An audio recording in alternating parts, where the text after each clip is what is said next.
In this session, let's understand what is capital structure mix. I told you about capital structure. Capital structure is basically you have to decide in what form you should have your capital.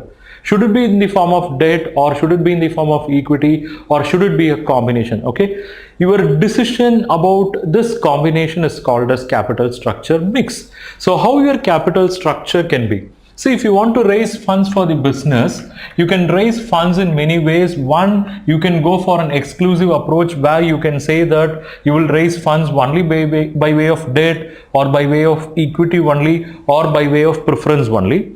Or you can go for the other approach where you will say that you will go for a combination of funds. Okay, not the exclusive one, but rather you will go for a combination. In combination, you will say that you will go for a combination of debt and equity, or you can say you will go for a combination of equity and preference, or a combination of debt and preference. Okay, so this decision whether you should go for combination or you should go for exclusive is left to you. You have a choice, and this choice is called as capital structure mix. That is, you can decide how you want your organization's capital structure to be. But keep one thing in mind: when you decide what should be your capital structure mix, you should keep the twin objectives in mind.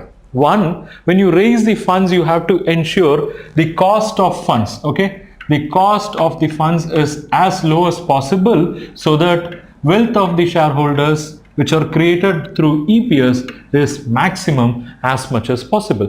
So this is the objective of capital structure mix.